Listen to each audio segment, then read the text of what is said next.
जो मुस्कुरा रहा है उसे दर्द ने पाला होगा, जो चल रहा है उसके पाँव में छाला होगा। बिना संघर्ष के इंसान चमक नहीं सकता, जो जलेगा उसी दिए में उजाला होगा। संघर्ष क्यों बचे संघर्ष से? संघर्ष ही तो जीवन की आत्मा है। जितना कठिन संघर्ष होगा उतनी ही शानदार जीत होगी।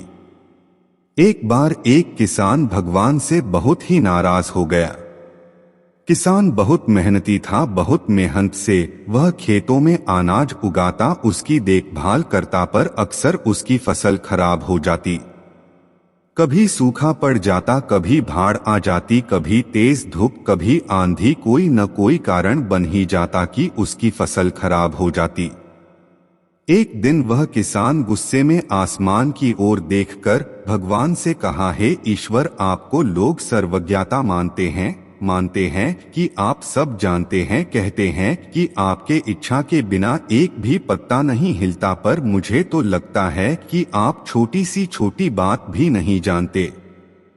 आपको तो ये भी नहीं पता कि खेती बाड़ी कैसे करते हैं। अगर आप जानते होते तो हर समय जो बाढ़, आंधी और तूफान आते हैं वो कभी नहीं आते। आप नहीं जानते कि कितना नुकसान उठाना पड़ता है हम किसानों को।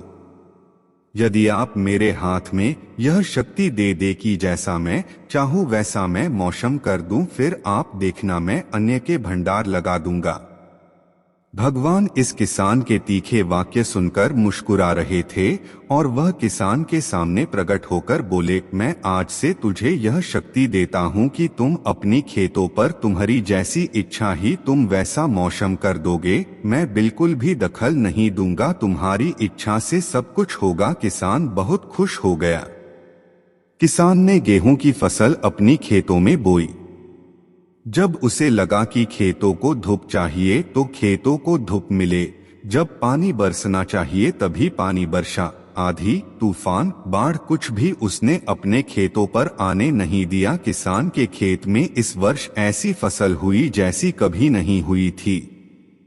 हरी भरी लहलहाती फसल, मन ही मन वह बहुत खुश हो गया और सोचने लगा, अब सबूत के साथ दिखाऊंगा भगवान को कि इसे कहते हैं शक्ति का सही उपयोग। मेरी सफलता देखकर उन्हें अपनी नियम जरूर बदलने पड़ेंगे। कुछ दिन गुजरे, फसल कटने को तैयार हो गए। किसान बहुत उत्सुकता के साथ फसल को काटने लगा, पर जैसे ही उसकी नजर गेहूं की बालियों पर गया तो उसने अपना सिर पीट लिया और वह रोने चिल्लाने लगा।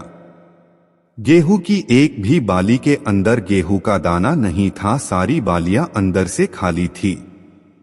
किसान बहुत दुखी हो गया। उसने भगवान को रोते हुए फिर पुकारा, हे प्रभु, तुमने ये मेरे साथ क्या किया? क्या तुमने मुझे कोई सजा दी? भगवान बोले, पुत्र, ये तो होना ही था। तुमने पौधों को संघर्ष करने का मौका ही कहाँ दिया? ना तो तुमने उन्हें आंधियों से जूझने दिया, ना तेज बारिश से सहने दिया और ना ही धूप में तपने दिया। एक भी चुनौती का सामना तुमने उन्हें नहीं करने दिया, इसीलिए सारे पौधे अंदर से खोखले रह गए।